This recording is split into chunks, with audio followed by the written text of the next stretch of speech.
হযরতে মা আয়েশা সিদ্দিকা রাদিয়াল্লাহু তাআলা আনহা বড় চিন্তায় পড়ে গেলেন। বেশ কিছুক্ষণ ধরে আমার নবীর অপেক্ষা করলেন, অনেকক্ষণ ধরে অপেক্ষা করলেন আমার রাসূলুল্লাহর জন্য। পেশাব পায়খানার জন্য যদি চায় তো বেশি যদি হয় তাহলে আধা ঘন্টা ধরে, আধা ঘন্টা পর তো লোকটা ফেরত হয়ে আসবে বিছানা। মা আয়েশা সিদ্দিকা রাদিয়াল্লাহু তাআলা আনহা অনেকক্ষণ ধরে দেখলেন নবী বিছানার মধ্যে আসছেন না। রাত্রি বলে হয়ে গেছেন, আমার নবীর চরম দুশমন ছিল, চরম শত্রু ছিল। আমার রাসূলুল্লাহর বহু শত্রু ছিল। মা আয়েশা সিদ্দিকা রাদিয়াল্লাহু তাআলা আনহা বিছানা থেকে যেন মা আয়েশা উঠে পড়লেন। আয়েশা উঠে গেলেন, নবী কোথায় গেলেন? রাত তো অনেক।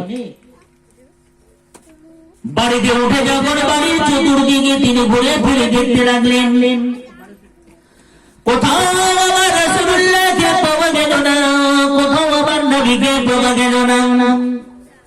আমার নবীকে কোথাও মা আয়েশা সিদ্দিকা রাদিয়াল্লাহু তাআলা আনহা খুঁজে পেলেন না।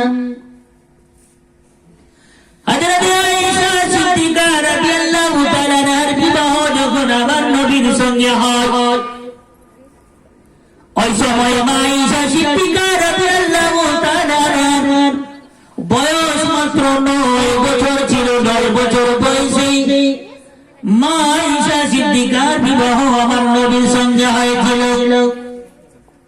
নবীর বয়স তখন 40 বছর, মা আয়েশা সিদ্দিকার বয়স যখন 9 বছর ছিল। 9 বছর বয়সে মা আয়েশা সিদ্দিকাকে আবার আপনার রাসূলুল্লাহ বিবাহ করেছিলেন।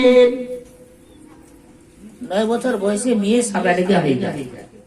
এখন সরকারি রুলস আছে, আইন আছে যে 18 প্লাস না হলে বিয়ে দিতে যাবে না, কিন্তু শরীয়তের বিধান আছে। হযরত আয়েশা সিদ্দিকা রাদিয়াল্লাহু তাআলা আনহার বিবাহ হয়েছিল আমার নবীর সঙ্গে 9 বছর বয়স।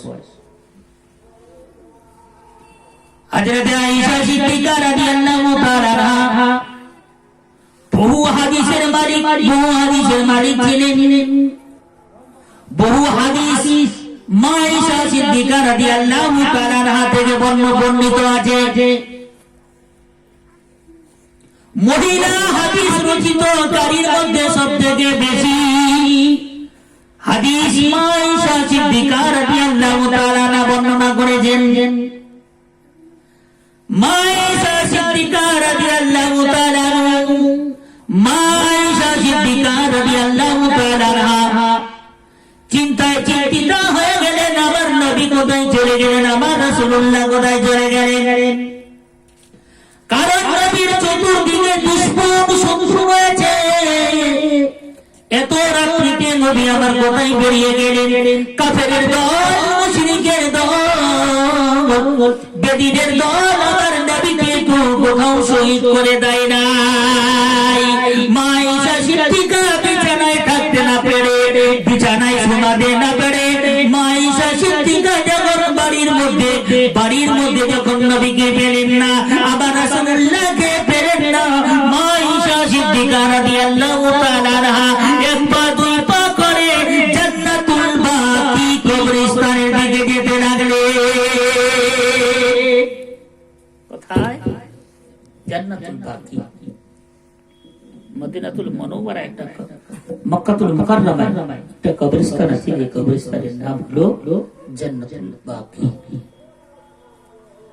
মা আয়েশা সিদ্দিকা রাদিয়াল্লাহু তাআলা আনহা যখন জান্নাতুল বাকিতে গিয়ে পৌঁছালেন, আমার আপনার দয়ার নবী, আমার আপনার মায়ার নবী রাসূলুল্লাহ রাহমাতুল লিল আলামিন নবী আমার জান্নাতুল বাকি কবরস্থানে গিয়ে আল্লাহ রাব্বুল আলামিনের দরবারে দুহাত উত্তোলন করেছেন।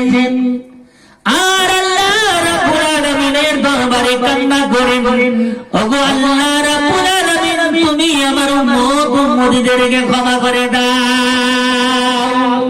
বলুন সুবহানাল্লাহ।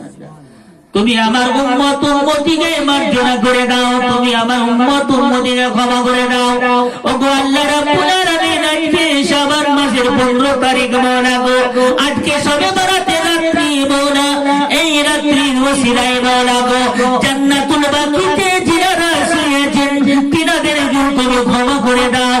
আর আমার গোটা বিশ্বের মধ্যে আমার উম্মত উম্মতি যেই জায়গায় শুয়েছেন মৌলা গো, সমস্ত উম্মতিকে তুমি ক্ষমা করে দাও।